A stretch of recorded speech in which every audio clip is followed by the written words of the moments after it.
Hello guys, Steven here back with another video, and today I'll be teaching you how to make a YouTube gaming banner. So I've made plenty of YouTube banners, but I usually made it so that it would help general people, anybody watching, not a specific group of people. But today I'll be helping out gamers, and this is going to be specifically how I make my banners.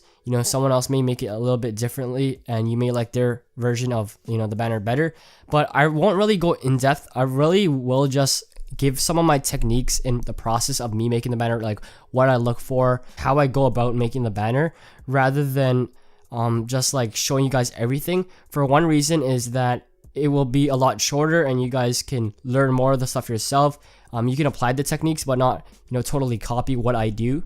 And I really stress that it's very important to have a unique YouTube banner. I know a lot of people have the same types of YouTube banners, text in the middle and then like gaming background, but today I'm just gonna give out the technique so you guys can do whatever you want yourself and apply what you like towards the banner. Also, if you want to buy one of my banners, since I do have clients, you can check out my Self-Fi store. It's $10 for a banner.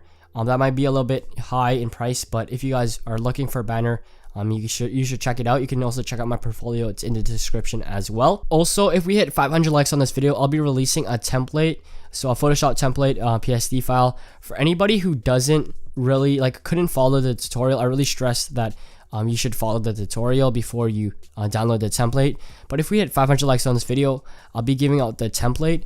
So the reason I give out a template is because in case you don't know how to, do what I'm doing and you're just a beginner, you can just edit the text, edit the background yourself. It's very easy to do that compared to like blend layers, blending options, add gradients and stuff like that. And it's a lot simpler for someone who's just getting started. And one thing I did when I was getting into graphic design is I would download templates and I would check out what they did, so what layer they added for what reason, and I try to reverse engineer it and see how I could use that and how the process of them doing it, what they did.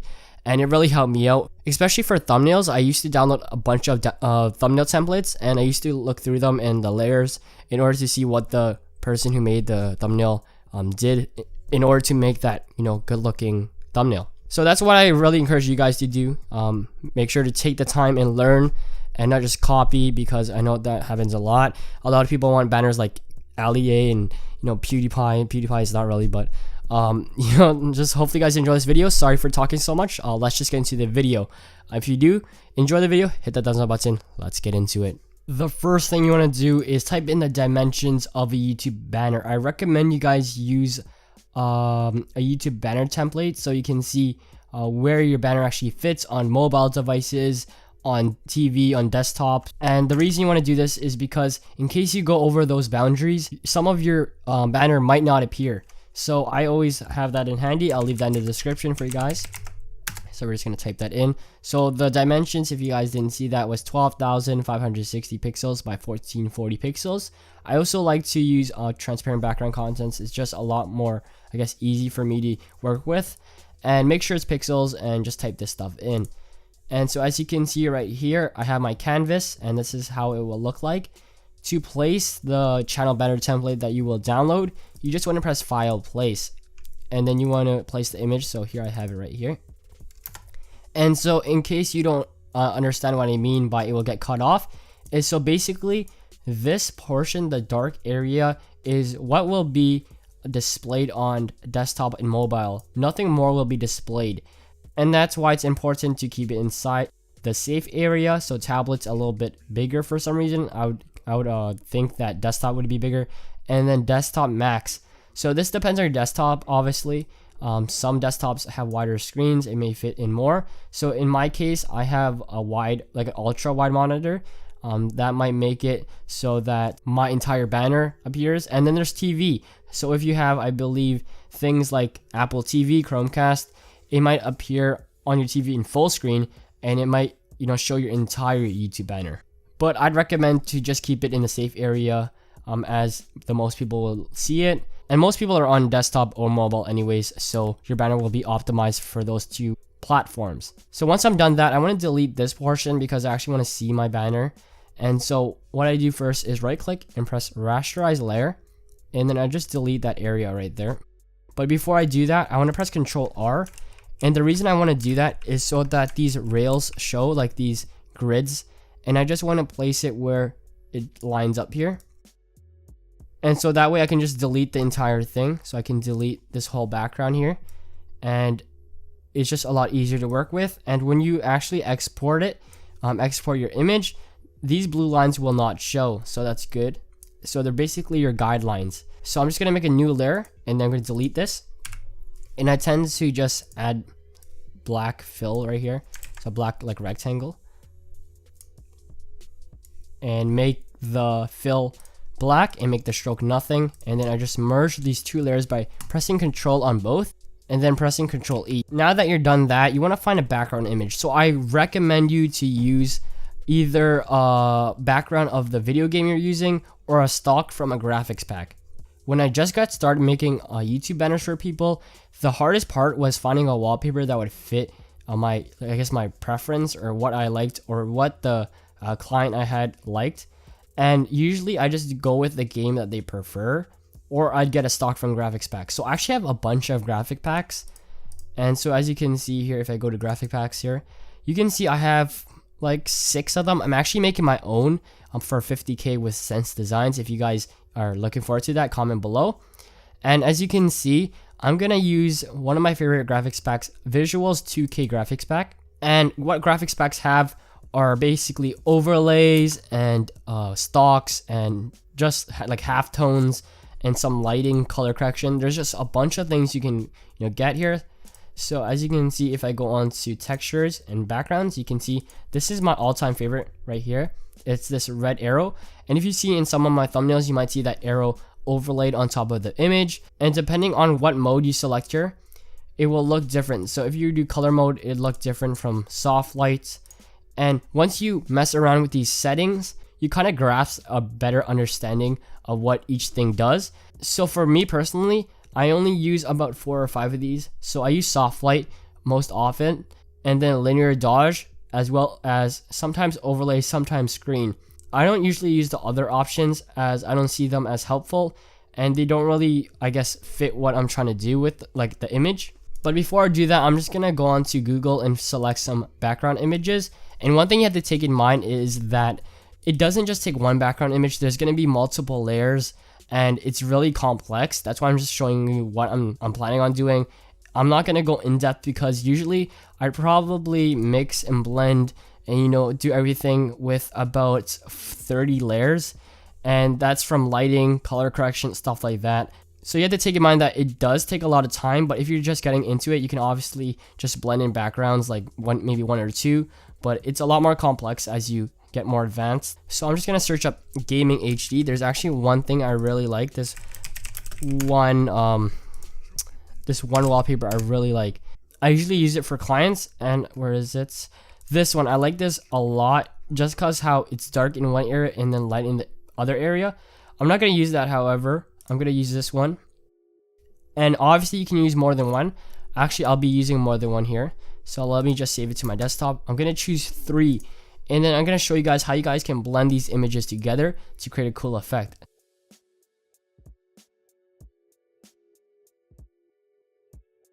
So let me go back and press File, Place, and you have to place them one by one, or you can just drag it from your downloads onto the Photoshop.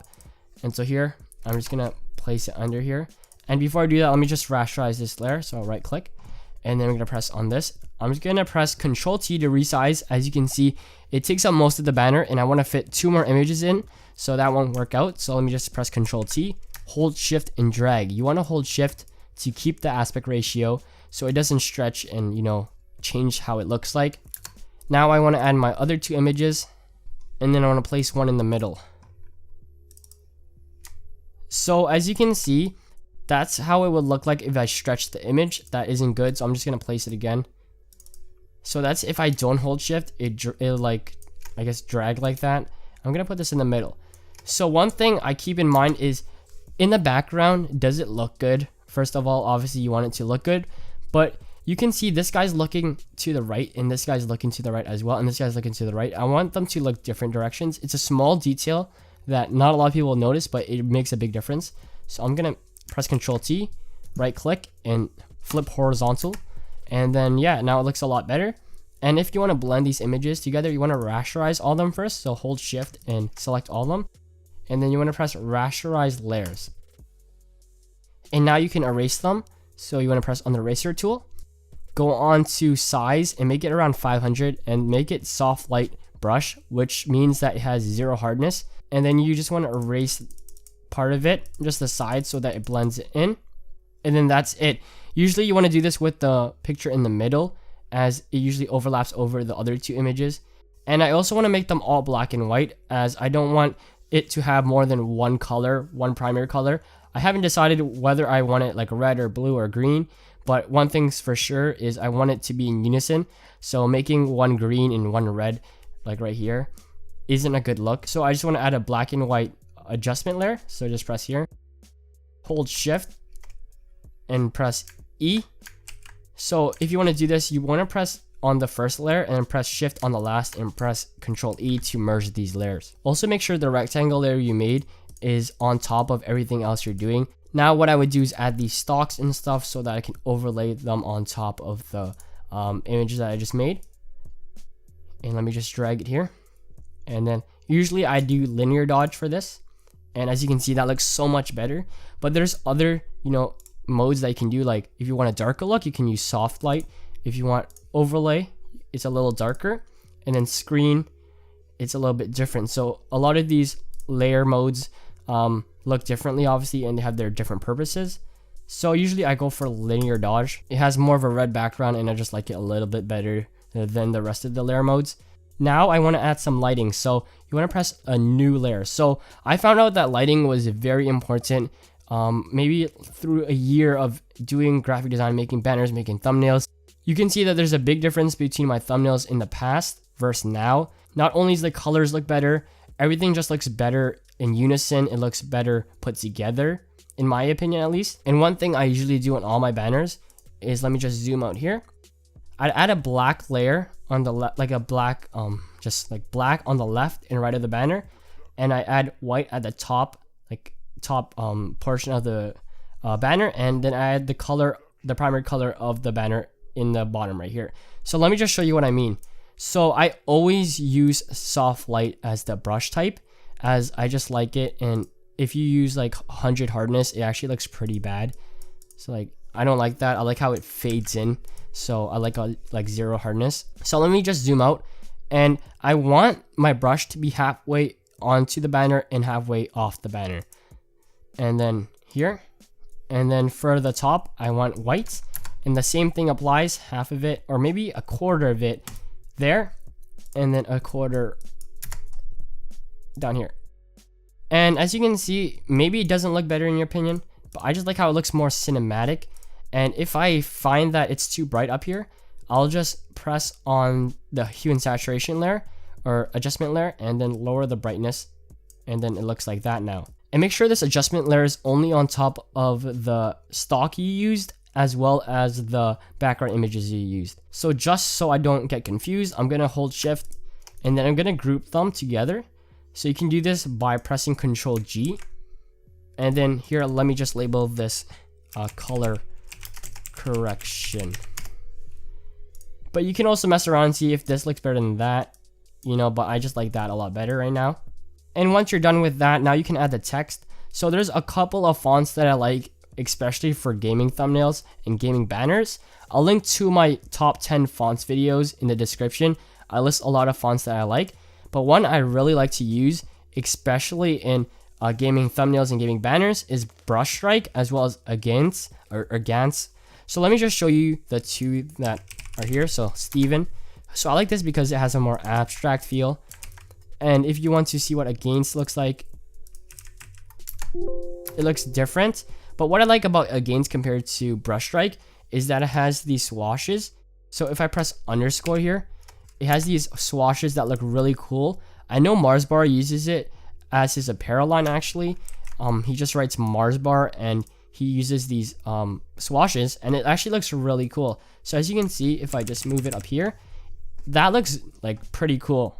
And just in case you want to censor everything, you just want to select everything, press Control A, press the select tool, and press this shortcut right here, which is align vertically or horizontal centers actually, and then align vertical centers. You can also do this by pressing layer and then align layers to selection. But as you can see, I don't want these two underscores to be aligned in horizontal and vertical. So let me just align this one in vertical, and then it'll look better like that. So I don't like how there's so much red, so I'll turn this white.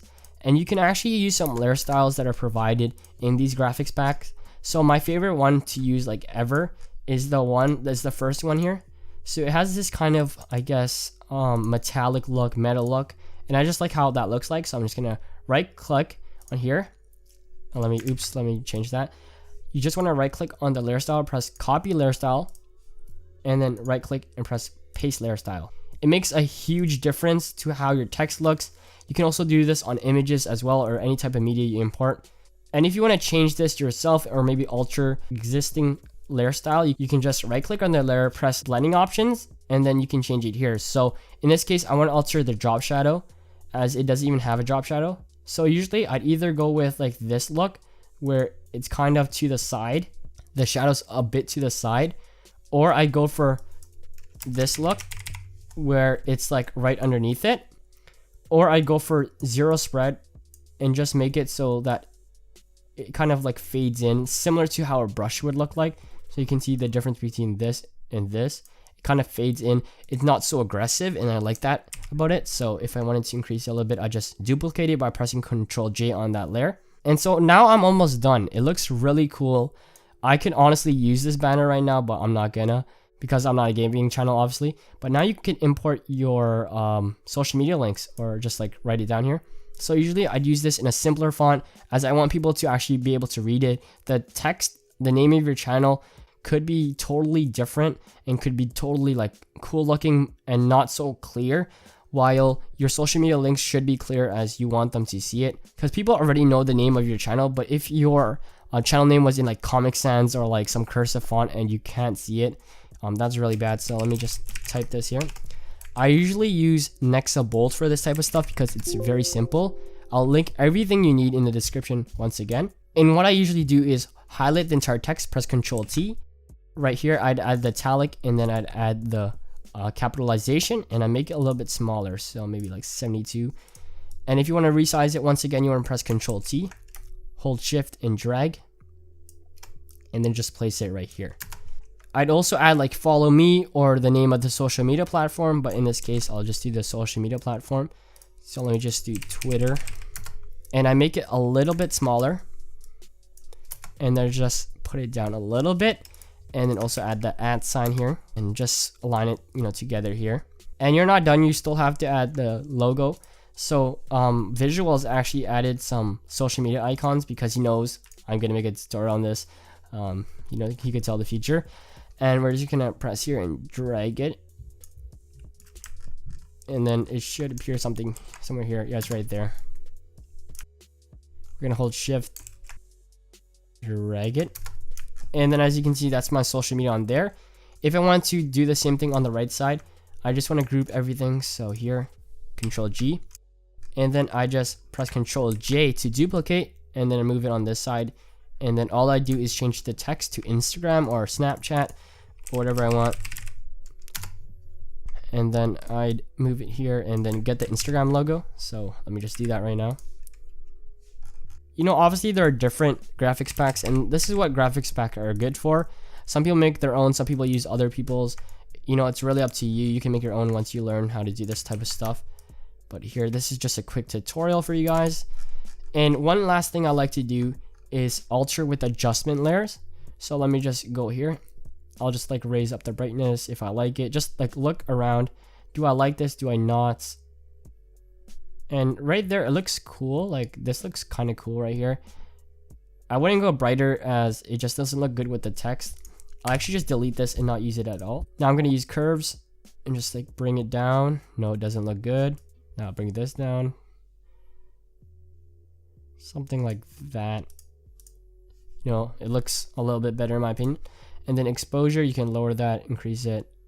I don't like too bright, so I'll just like change it. Offset.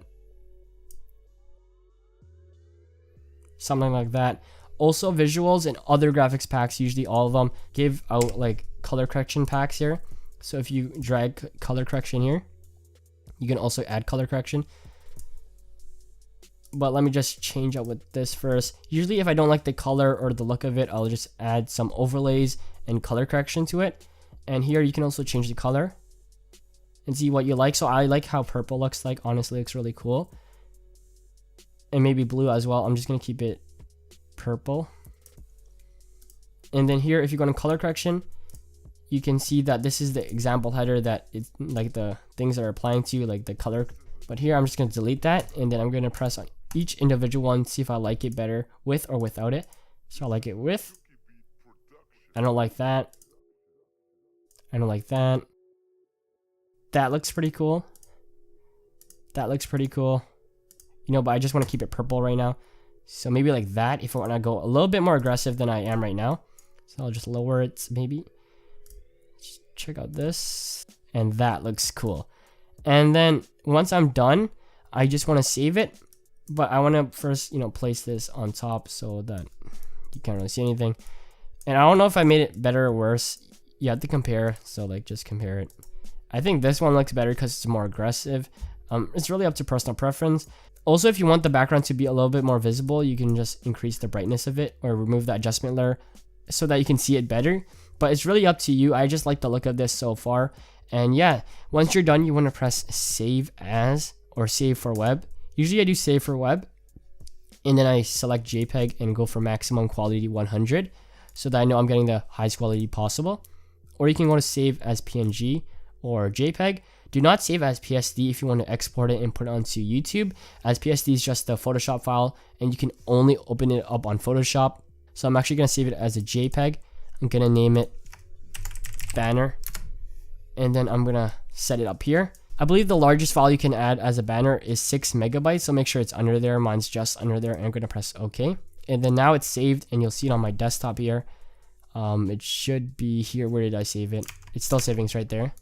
And then once I open it, you can see that it's right there and it looks really good. So hopefully you guys enjoy this video. If you want that banner template, it will be in the description once we hit 500 likes.